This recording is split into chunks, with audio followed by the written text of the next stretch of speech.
Voilà, maintenant explication pour arriver à trouver la taille du losange. Alors, la première chose que je fais, c'est de m'assurer si cette image est à la bonne résolution pour le traitement chez un imprimeur professionnel et pour l'importation dans InDesign. Donc avant de vérifier ou de créer ce losange, je vérifie si la taille de l'image correspond véritablement à ce que j'ai besoin. Et là, je m'aperçois que j'ai une image qui fait 5 cm et demi à peu près par 4 et qui a une résolution de 600. Alors dans l'énoncé que je vous ai proposé, que je vais reprendre, je mentionne que l'image joueur doit être franc-bord au coin, voilà, donc c'est en haut à droite, et utilisée à la résolution correcte. Alors pour une impression chez un imprimeur professionnel, 300 pixels par pouce, c'est ce qui convient. Donc l'image que j'ai ici, qui fait 600 pixels par pouce, il faut que je la ramène à 300. Alors si je ne rééchantillonne pas l'image, ou plutôt si je la rééchantillonne, si je mets la coche rééchantillonnage, ça veut dire que je vais garder sa dimension, 5 cm 43 par 4 cm, et je vais enlever des pixels pour ramener cette image de 600 à 300. Si par contre, j'enlève la coche, santé, oh, santé, j'enlève la coche de rééchantillonnage, ça veut dire que je bloque la définition de l'image. Je conserve son nombre de pixels.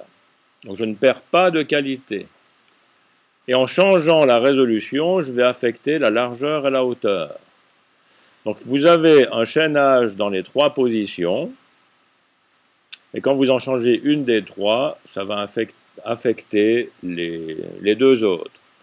Donc si je mets 300 à la place de 600, ça veut dire que mon image sera 2 fois plus grande, en largeur et en hauteur. Et on va passer à 10,84 cm. 300. La quantité de pixels n'a pas changé, la largeur, la hauteur a doublé, la résolution a diminué, et maintenant j'ai une valeur qui est correcte pour une impression.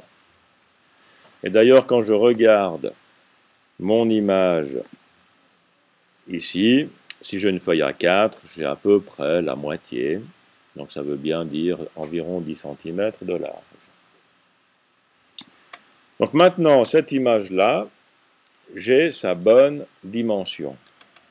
Alors je vérifie, pour m'en souvenir en fait, l'hauteur que j'ai besoin, c'est 8,13 cm.